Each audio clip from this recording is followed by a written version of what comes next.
Momen Haru Amanda Manopo Pamit Dari Ikatan Cinta.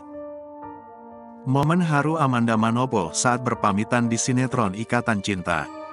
Andin, karakter yang diperankan Amanda Manopo di sinetron tersebut, dikisahkan meninggal dunia karena kecelakaan. "Aku tahu ini bakal berat banget, tapi dengan kerendahan hati aku mohon pamit," kata Amanda Manopo dikutip dari video yang diunggah di Instagram @ikatancinta.mncp, Sabtu, tanggal 21 Januari tahun 2023.